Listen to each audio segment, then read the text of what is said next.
Como vocês já devem estar sabendo, está tramitando no STF um processo de criminalização da homofobia. O STF resolveu atravessar e resolver logo essa situação porque o Congresso tem se mostrado de certa forma omisso.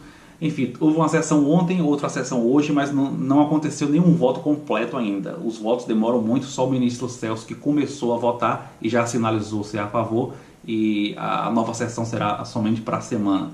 Enfim, isso aí despertou a ira dos conservadores, está começando a querer tirar a cueca pela cabeça, sobretudo a bancada evangélica, alegando que isso afeta a liberdade religiosa no país. E já que foi criada essa polêmica, e já era esperado que ia criar essa polêmica, vamos comentar um pouco sobre isso aí. Antes de mais nada, eu acho extremamente necessário pontuar, ressaltar o quanto o Brasil ainda é um país extremamente, absurdamente homofóbico.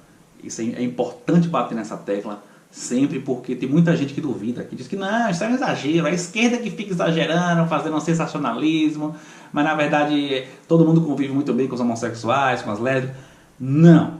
O que ocorre é que a homofobia no Brasil, assim como o machismo e o racismo, está nas entrelinhas, está camuflado na malemolência do brasileiro. Não, vem que chega aqui, vamos conversar e tal. Não, eu trato todo mundo bem, eu vejo que eu trato todo mundo bem. Eu tenho até um amigo gay, rapaz, ele vai lá na minha casa, dormiu até lá na minha casa um dia desse. Como é que o cara vai dizer que eu sou homofóbico? Um gay dormiu em minha casa um dia desse.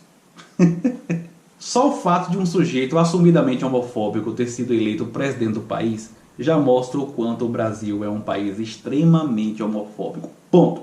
Só isso aí já seria suficiente. Mas eu quero ir um pouco além. Eu quero falar de outras coisas aqui para estimular o raciocínio da galera.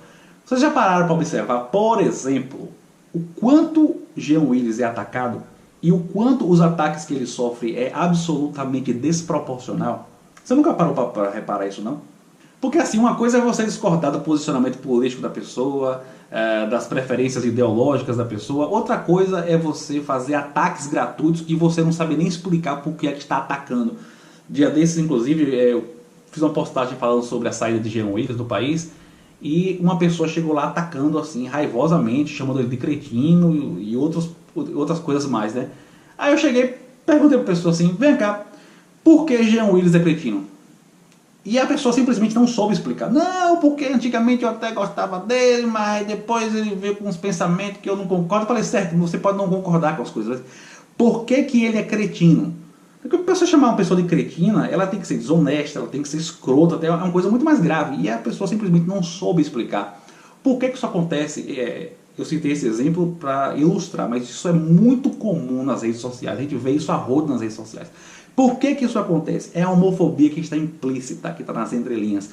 A pessoa não tem coragem de admitir que está criticando Jean Willis por pura homofobia. Então ela começa a procurar defeitos num sujeito para poder implicar. Dizendo, não, tá vendo ali, ele disse isso aqui, tá vendo aqui o que ele disse aqui, eu sou um cretino, um vagabundo, descarado. Aí você começa a perceber que as críticas que Jean Willis recebe são totalmente desproporcionais, não tem nada a ver com a discordar da opinião dele, discordar do posicionamento político dele. Porque Jean Willis, até onde eu sei, não é ladrão, não roubou nada de ninguém. Né? Não fez nada muito escroto assim. Não tem nada que você possa fazer uma crítica muito pesada em relação a esse indivíduo. Então aqui no Brasil é necessário ser um pouco perspicaz, ter um pouco de habilidade para poder identificar o preconceito, porque como aqui está nas entrelinhas, na maioria das vezes ele se revela através da implicância. Vocês nunca pararam para reparar o quanto implicam com o homossexual aqui no Brasil? Tem um monte de hétero que se acha, por exemplo, tem um monte de hétero que é metido a besta, que é arrogante, mas quando aparece um gay que é metido a besta, que é arrogante, fazem questão de ressaltar. Aquele viadinho se acha, né, rapaz? Rapaz, se acha, rapaz. Então, diante disso e diante de coisas muito mais graves, que são as agressões e os assassinatos que a comunidade LGBT sofre, é de extrema importância criminalizar a homofobia no Brasil. Depois de criminalizar, o que é que vai acontecer? A mesma coisa que aconteceu quando criminalizaram o racismo. Só isso. Você pode fazer piada pejorativa envolvendo um negro? Não. Da mesma forma também você não vai mais poder fazer piada pejorativa envolvendo um homossexual ou uma lésbica, ou seja lá o que for.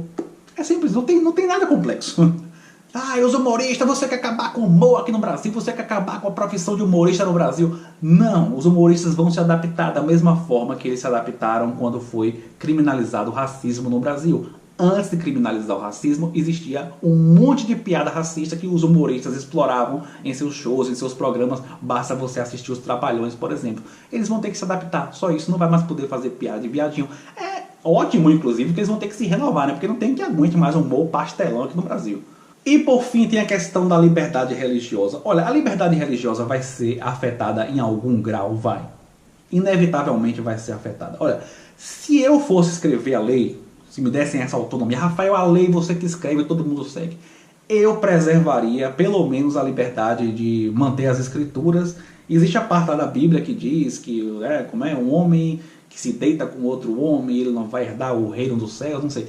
Eu buscaria na lei preservar as escrituras sagradas e tal, para que elas não sejam ameaçadas. Buscaria preservar a autonomia das religiões em relação a matrimônio, por exemplo. Eu não acho que religião deve ser obrigada a fazer casamento gay, até porque a comunidade LGBT não tem nenhum interesse nisso. Eles querem o direito de casar no civil, só isso.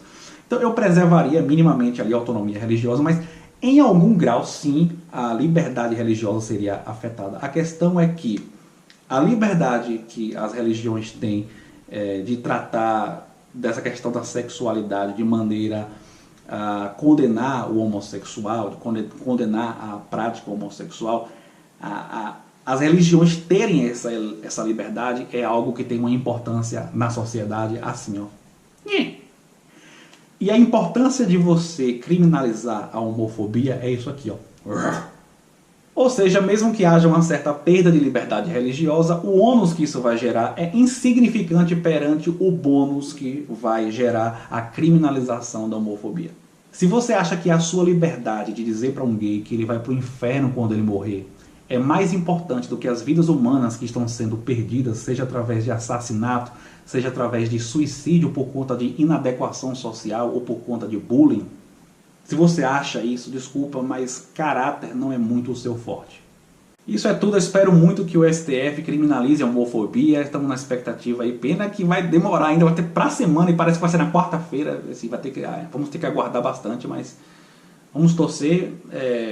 Se você gostou, compartilhe esse vídeo, clica no sino para receber as notificações, inscreva-se no canal.